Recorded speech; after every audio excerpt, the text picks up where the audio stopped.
I mean, it's so interesting because, when I was asked to do the podcast, my first response wasn't that I didn't want to do it. It was just that, like, hey, I don't know if I really call myself a poet. And that wasn't from a place of, like, I'm not worthy to be called a poet.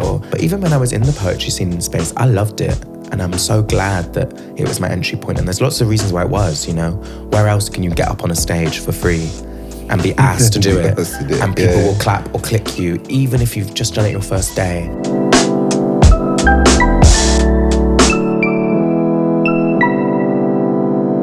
How you lot doing? Welcome to another episode of Apples and Snake, the podcast. Got producer Iman in the space. The one and only Drew Hawley's in the space. I am particularly excited because it's not every time I get to catch up with this darling, this amazing writer, fashionista, dare I say? I don't know.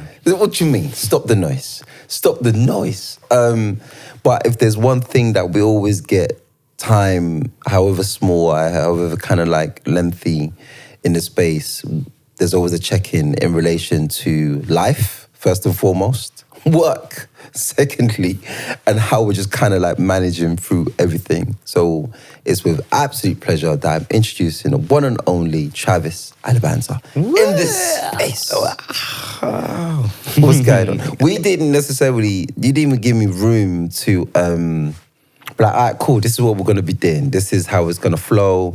You just came in and you're just like...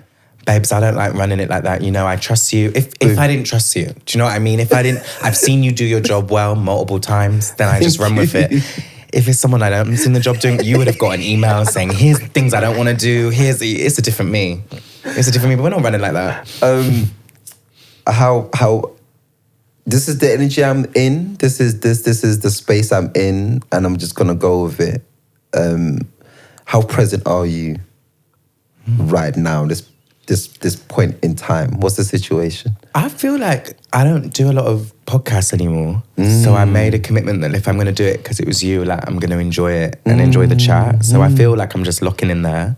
I will say to the listeners, it's not just listeners though, it's viewers. Yeah. And I forgot. I was told it was filmed and I forgot. And this morning I did a thing where I got up to go to therapy before this and I said, I don't need to dress up or put makeup on because it's a podcast. Yeah.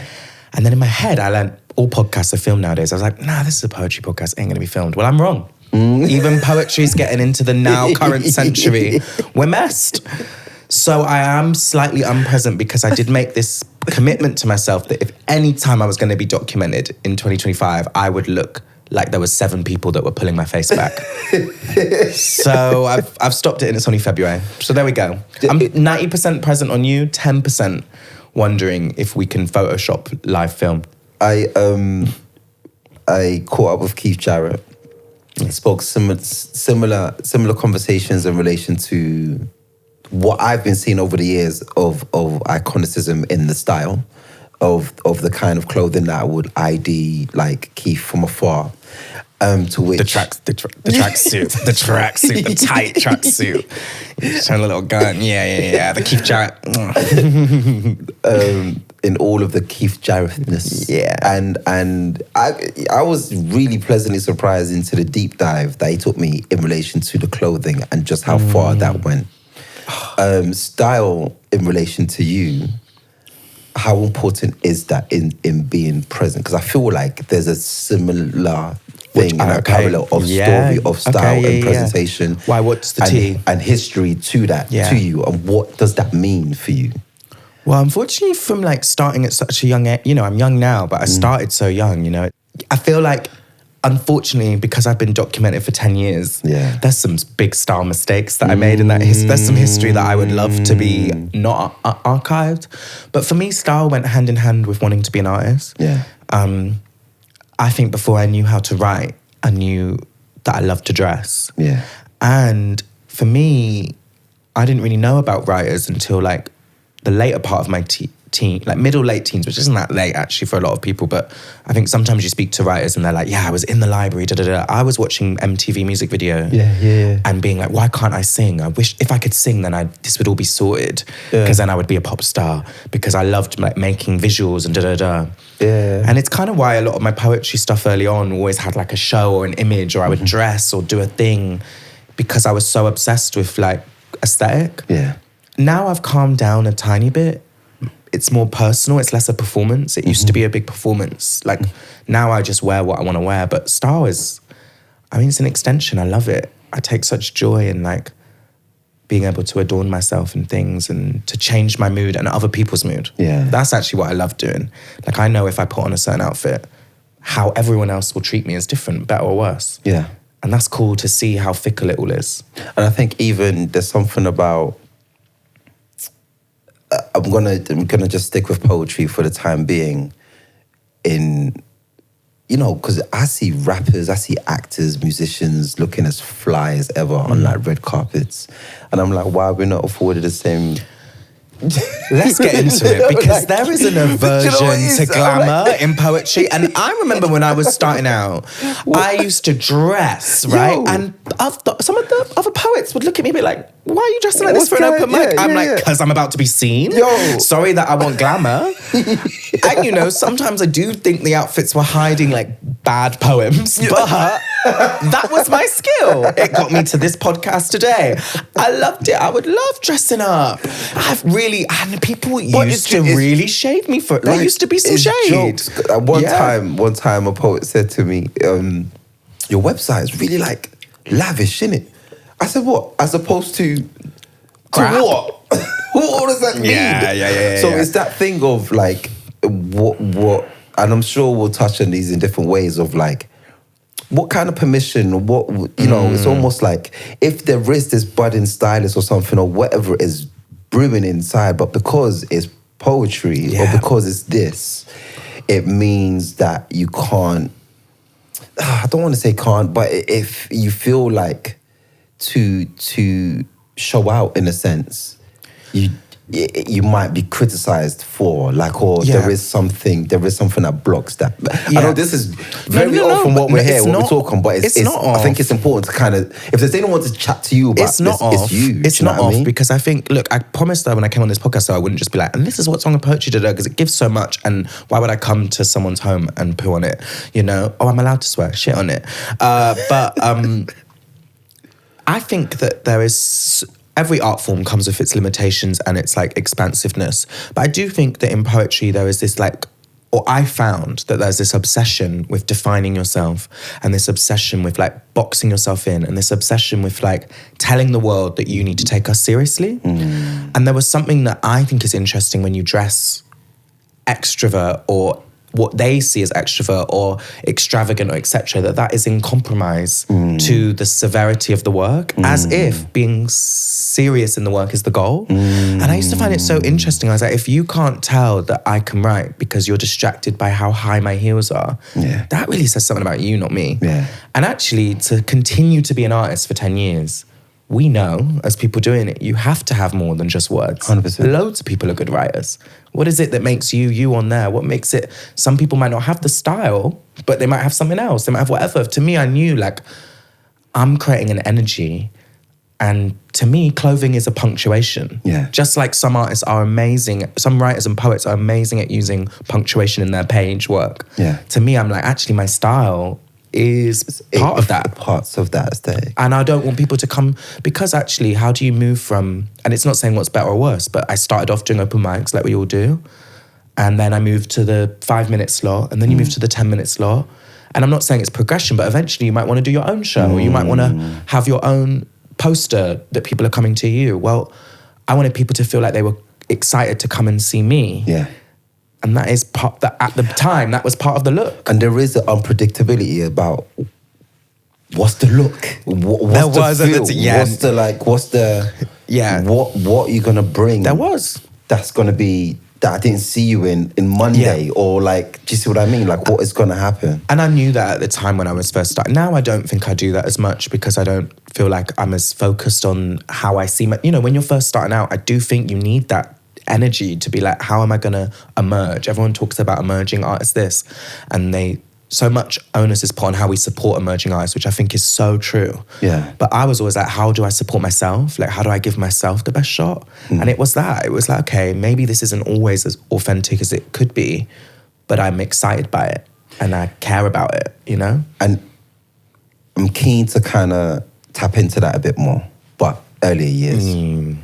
if we're talking about young Travis, Yeah.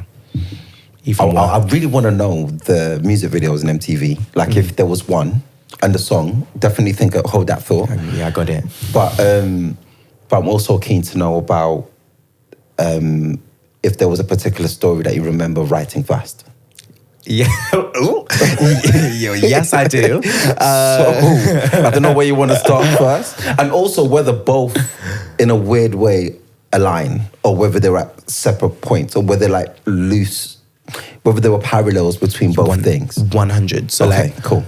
Missy Elliott and Gwen Stefani videos were like my main things because I liked seeing like in Gwen Stefani, you know, obviously hasn't always aged well in terms of the cultural usage or whatever, but for me at the time, what Gwen Stefani and Missy had in Excess was like a commitment to a vibe in their videos. Like, this is the look you're going to get, but it doesn't necessarily mean the next video you're going to get the same look. Absolutely. And I really appreciated that like you still knew it was them underneath it.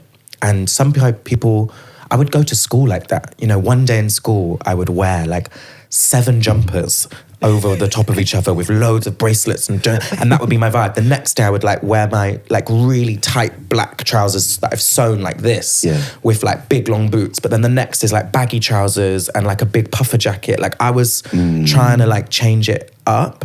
And so I really loved the pop stars that were doing that. And how it goes hand in hand with writing is that, well, shout out to the Arts House in Bristol on Stokes Croft. It doesn't exist anymore. It's now a really nice restaurant, which is sad for the arts, but it is really nice. It's actually really good food. but it's bad. Bad that we lost the art space. Really tasty food. But the Arts House had an open mic on Wednesdays in the basement. And it was 18 plus, but I was 15. And I know they wouldn't check it too much. They were just excited that someone under the age of 40 wanted to read a poem. Yeah. And they were calling it poems, but I was like obsessed with the Oops video by Missy Elliott. Yeah. And how it was kind of a bit sexy and a bit provocative and a bit like temptation. So I wrote like a poem about mum, turn away, mum, 3, 2, 1 second for mum to turn away. I wrote a poem about like just the moment before you come. But I was 15. I shouldn't have been writing that, but that was where it went. Yo. Yeah. But they all thought I was 8 anyway. You know, I shouldn't have been writing that. But it was a good poem and you never knew that was what I was talking about. Yeah. But for me, it wasn't called a poem. I was like, I'm going to perform at the open mic. It was like da-da-da-da-da. But it was a poem for all better purposes. And for me, I was inspired by Missy's kind of performance of that video, and I was like gonna perform the piece. And it did sometimes mean I think the writing took a while to get better because I was so focused on like the energy. But I also think that was a great stomping ground of like 15-year-old me. I would sneak in every Wednesday and go to this open mic, and I would take whatever friend, because it was hard to convince a friend at 15 to want to come to the poetry open mic. Where it's like me, there was a priest, it sounds like a bad joke, but there was me, a priest, like 2 guys that would do duo poems down the road. Like everyone was 40 plus, which at 15 feels a bit like, no, and no black people either as well. Like this is Stokes Croft, which has lots of black people, but not in that space. And to try and convince my friends to come, it was hard, but yeah, even that, I had to try and make a show to convince people. That was always my idea. Like, and now I really respect the poets that, you know, now I'm a bit older and I feel like I've watched more work and I love and appreciate the form. I'm like, no, you can let people come to you. Yeah. And when you feel confident in your prose and what you're writing, you don't need to do as much. But you're 15. But then it feels as you're just talking briefly, pretty much like me. I think we align in so many ways, which is why I'm excited about this conversation. It's almost like you just observe things. Yeah. Because I was a big music, I'm still a big music video guy. Like Hype Williams videos used to get me excited. Missy Elliott videos, because I knew them two just go hand in hand. Everything in terms of Missy, Gwen Stefani, as soon as you said that, it sparks for me because I remember those videos. But in the same way that I would look at these videos, I would also be very observant about the spaces that I was entering and trying to figure out where do I sit in this space and how do I make sense of it.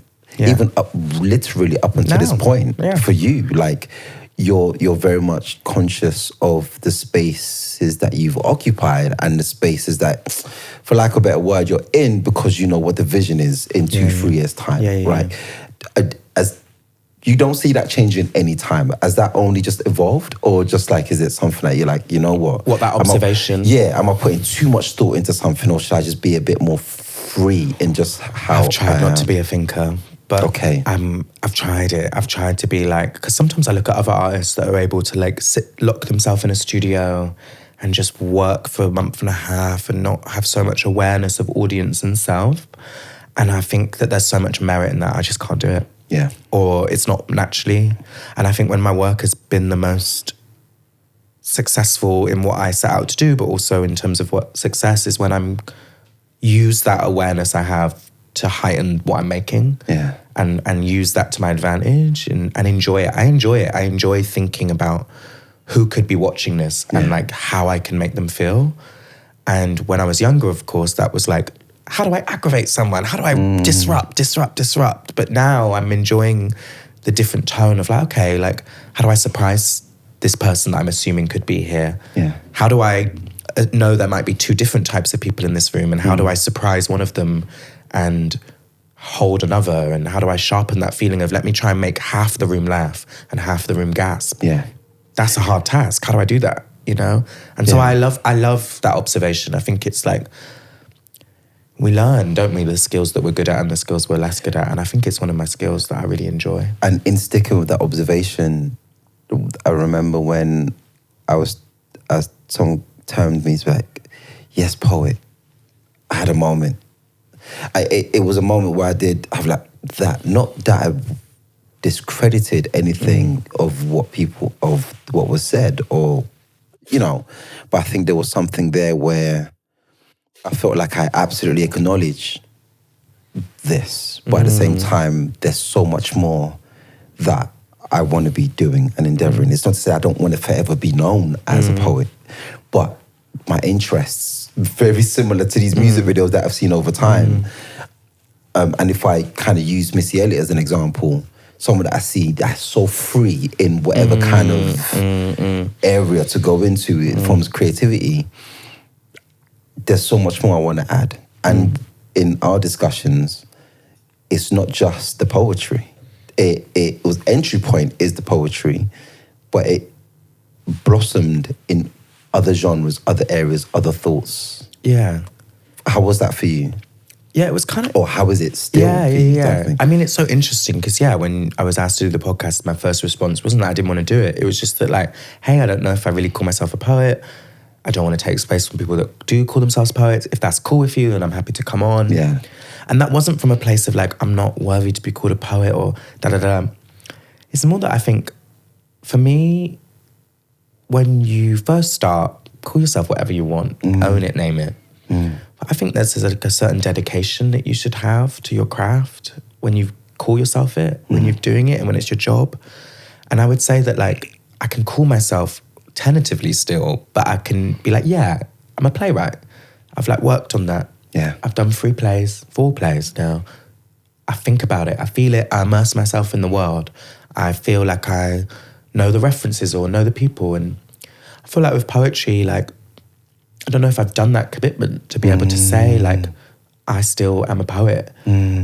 But that doesn't mean I don't think that I can talk about what it means to have been in the poetry scene and the space, right? But even when I was in the poetry scene and space, I loved it. And I'm so glad that it was my entry point. And there's lots of reasons why it was, you know? Where else can you get up on a stage for free and be asked to do it? And people will clap or click you, even if you've just done it your first day. And you don't have to pay for a scheme. You don't have to pay for this. You know, I just waltzed in and did it and learned how to be on a mic and learned how to, like, invaluable. Now in theatre, you've got to, like, apply for some scheme to do that or pay 75 quid, you know, in lots of places. It's harder to find. But even when I was doing all of that, there were so many prefaces for, like, what I was doing, you know, people still didn't really know how to introduce me then, you know, because I'd be like, can I bring my projector in and put some projection on?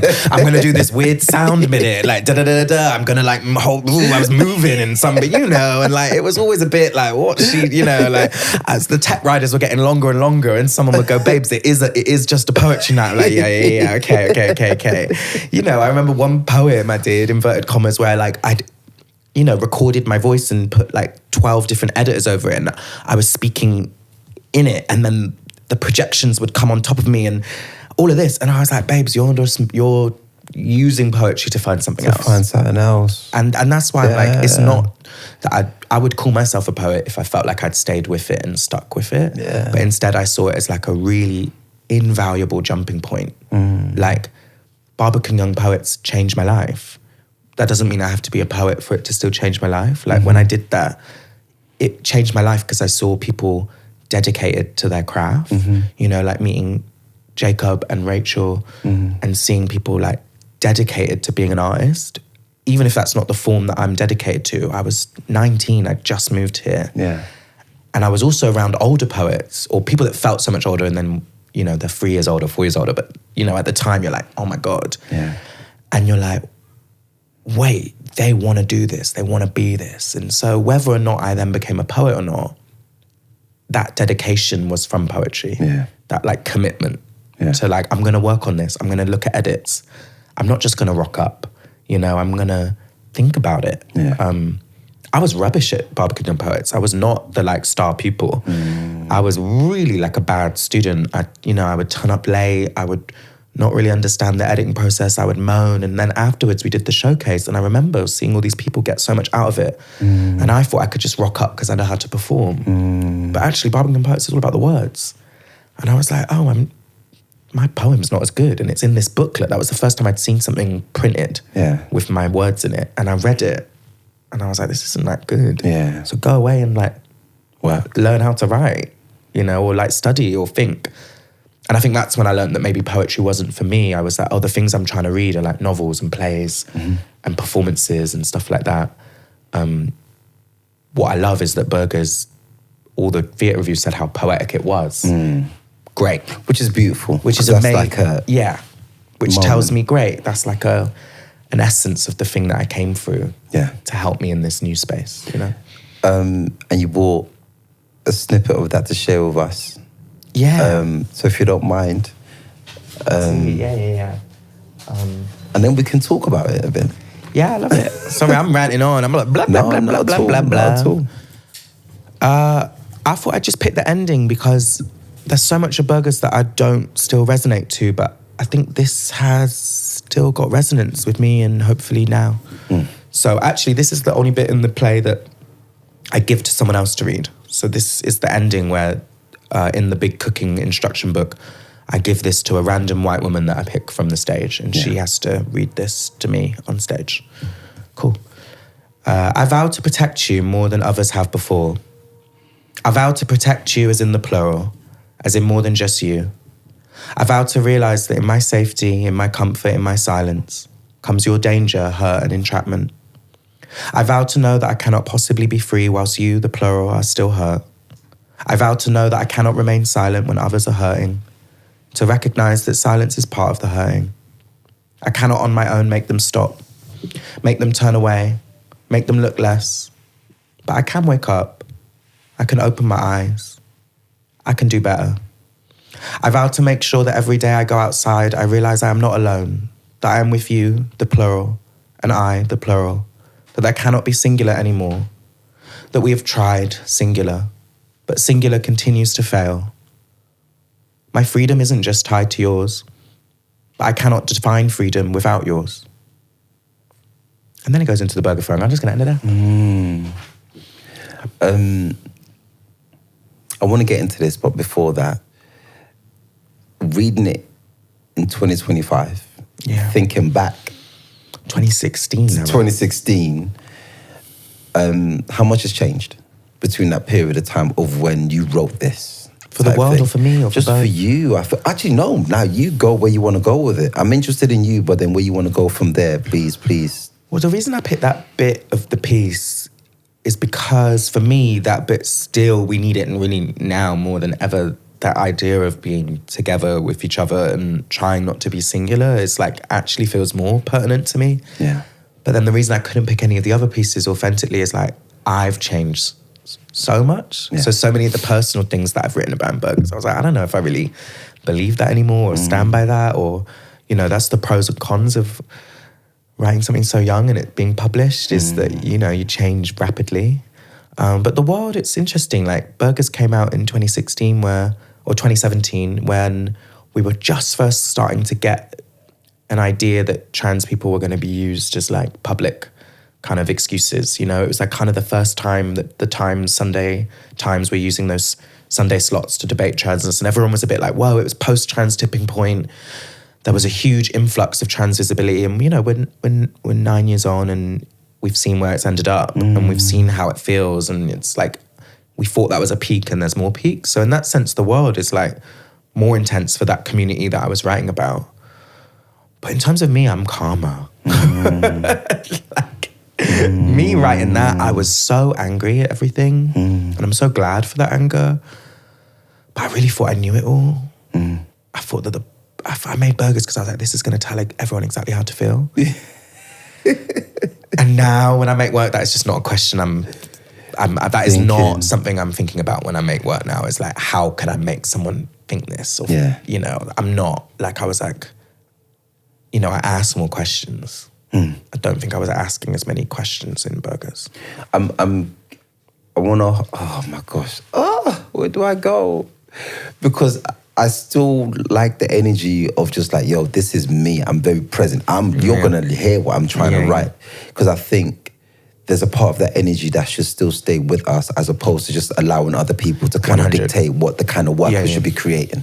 Yeah. So I think we should still have some kind of autonomy in relation to what we put into something. Yeah. That doesn't mean like we need to be all the way cocky about it, like, what are you saying? This is the work and blah, blah, blah. But I'm interested to know what that fine balance is. The decision for you to actually hand it to someone in the audience, because essentially you're breaking the fourth wall. Like, it's almost like that whole breaking that fourth wall and then making an audience member immediately complicit and part of this show of yours. It was wild. One, was that your decision? And two, what was that? That must have been different for every night. Well, yes, definitely. But what was good about that part is that's at the end of the show. And already the main part of Burgerz is that I, at the beginning of the show, invite a random white man on stage to cook a burger with me. And the premise of the show is that because a burger was thrown at me in a hate crime by a white man, I start the show by telling everyone about the hate crime and that it happened on Waterloo Bridge, and that I think over 100 people saw and no one did anything. And then I say, look, I want to cook a burger tonight on stage, but I can't cook. So is there anyone here in the room who can cook? And everyone puts their hand up, and I go, well, is there a man? Is there a white man? Oh, will anyone do it? And this white man comes up to cook for me. So I feel like by this point in the show, that fourth wall is long gone. Everything's happened. Early doors. But the difference is that the white man actually, it's not as scary. It is scary for him, of course, but he knew what he was getting himself into. I make it really clear when he's asked on stage. I'm like, you're going to be here for a while. He gets a drink from the kitchen. We talk, we laugh before it gets serious. With this woman at the end, it was always really risky because like it comes at like the end where you can tell that I'm making the burger to maybe recreate the moment, and everyone's getting a bit tense, but they think I'm going to do it to the man. And I just tell him to sit down. And then I talk about how actually it's not the man I think about. But the day the harassment happened, I saw a woman across from me, and she looked at me and carried on walking. And how actually that's the image that stays with me. The burger being thrown was almost expected. I'd had things happen like that before for being queer. But the feeling of looking at someone and projecting onto that person, maybe they're a mother, maybe they're a feminist, maybe they're this, and they walked. So then the women in the room start being like, oh no, I think it's coming for me too. Shit. And I'm like, yeah, babes. And then when I pick her, you know, and it was such a different response every night, because they don't know that at the end of the vow, what happens after that is basically I use that idea of singular plural to say like, part of being plural with someone is that you have to share their pain. And you have to do things sometimes that you don't understand. I need you to throw this burger at me right now because I need to feel it again. So it's kind of wild to ask someone to throw a burger after that. And it says, you can say no, but I want you to do this. Wild every night. Because you'd get people just doing like, cry, you know, lots of tears. Yo, I read Burgerz. I didn't get to watch the show, but I read it. And every time I read this play, I was like, what happened in that moment? Wild. I don't know. and I'm really keen to kind of talk to this in relation to one, the vulnerable place you put yourself into in your writing. The performance we'll get on in a bit, but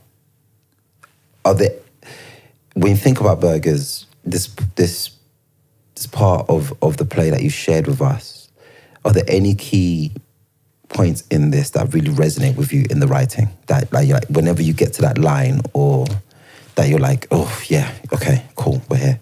I really think the idea of like later when it comes about sharing someone's pain, like you have to do things that you might not understand, and that solidarity means sometimes relinquishing understanding. I don't understand why I need to do this for you, but you need to do it, and that can be enough. Yeah. That always resonates for me. And I also think that like, for me, I'm so glad that my younger self knew that singular still doesn't work. Yeah. I feel really resonant. And you know, I did the show only closed, it opened in 2017 and it closed in 2022. So I did that show for a long time. No, 2023, we closed it. Yeah, I did that show for a long time. The last show was 2023 in South Bank. And so there's a lot of the show that doesn't surprise me anymore. But I was always really glad to hear someone that looks really different from me, that is part of a demographic, if I'm honest, that, you know, I got some stuff I got to work through with white women there. You know, it's difficult, that demographic, for how they respond and relate to me. To hear that person say like, singular's not working, wasn't always about her. It was actually about me remembering like whatever divide I'm pushing on this person, that doesn't work either. Yeah. And I always was really grateful that I, in 2016, could write that, because right into the last show, that was still emotional for me. Even if afterwards, I didn't know how they would act, because sometimes they really made that feel really great, and they would act in a way that I loved. Other times, those people were acting wild, and you had to be like, that's okay, this is live art, you're allowed to do this, I set you up to be wild, and I'd be like, girl, let me scrap what you just said. Are you good? Just checking in before we move in there. I'm good. I'd love to go into performance, but in doing so, I want to go into your poem, The Poet and the Poem, that we're both going to be watching. And off the back of that, just kind of mesh performance, what it means to you, and also what the poet means to you as well. But before we get to the actual poem, would you mind talking about what we're going to watch? We're going to watch Joelle Taylor. We're going to watch Joelle Taylor. And we're going to watch Joelle Taylor read extract from Canto. Watching Joelle Taylor do Canto live like completely reinvigorated me at a time where I kind of had felt like I didn't know what I wanted to be in an artist anymore, or like what it felt. I was really questioning it. And then I remembered that you don't need to know everything. You just got to like feel it. And Joelle leaves it all on the stage, but the words are sharp. And she's sharp, and she speaks about a history while staying in the present. I think sometimes when people write about history or are inspired by history, they kind of can reflect nostalgia. But Joelle like brings it here. Yeah. You cannot do anything when Joelle's performing other than know you are in the present. Yeah.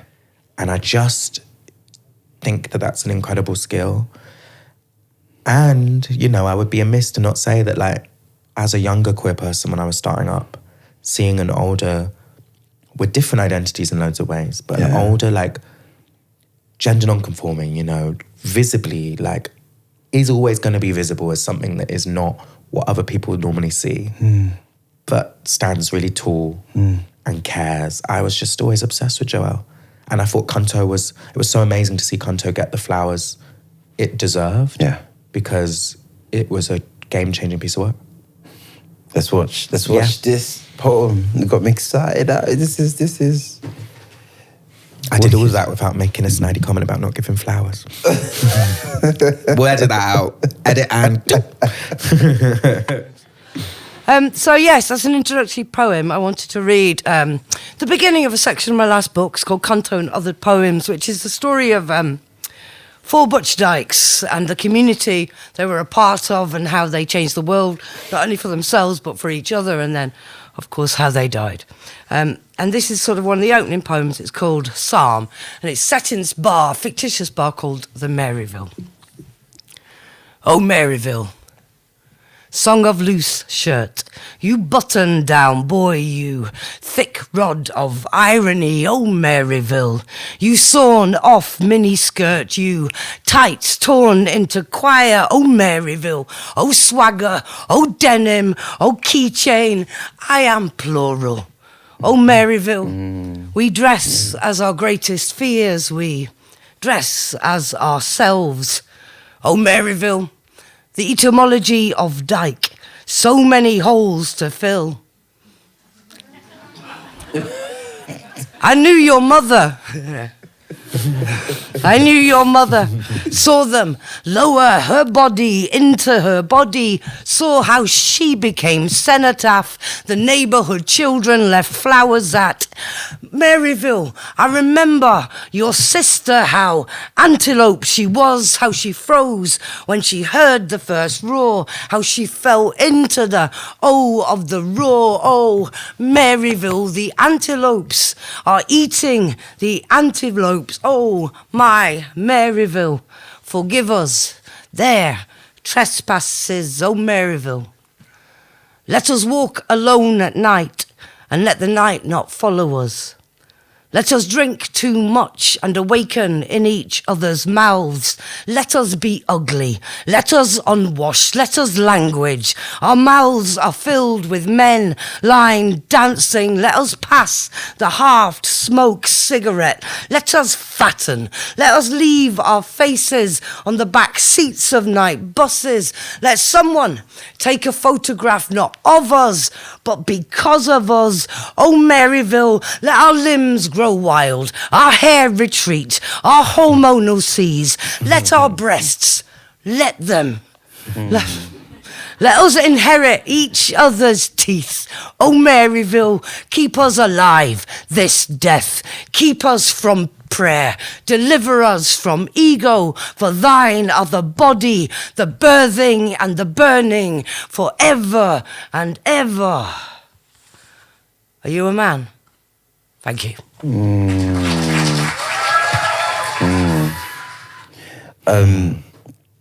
I'm so used to watching Joelle perform off page, like the freedom. Yeah.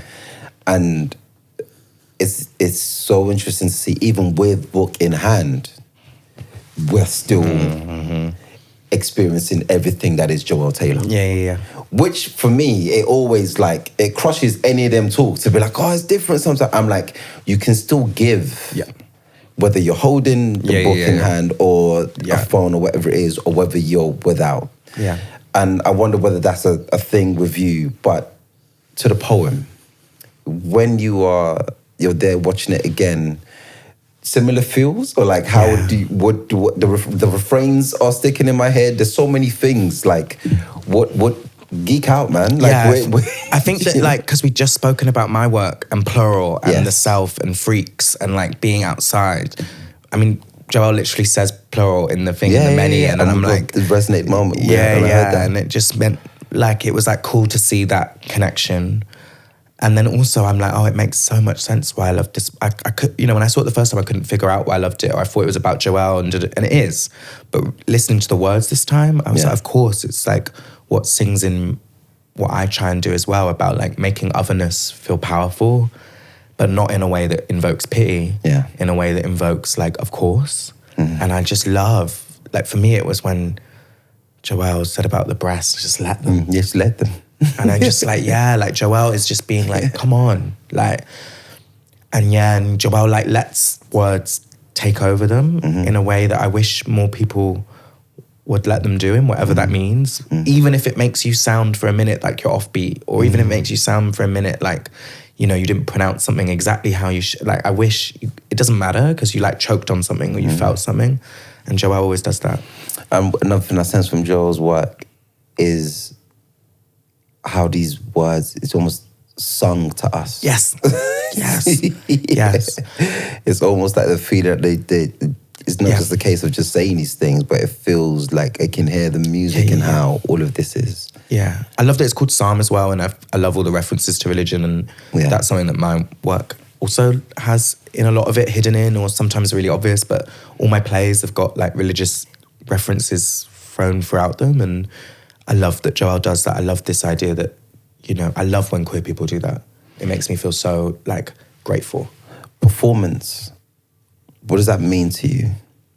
You spoke earlier about, listen, You're gonna come and see me on stage. You're not gonna know what version of me you're gonna see. All of these things play a part in the performance, as well as being on a stage. What does that mean to you in 2025? Well, in 2025, I don't do it as much anymore, you know? Like, I really feel like I've gone away to write for the last 4 years, and it's been amazing. Performance kind of feels like riding a bike in 2025, I can't lie. Like, I did it the other night, and I was like, oh, I know how to do this. Yeah.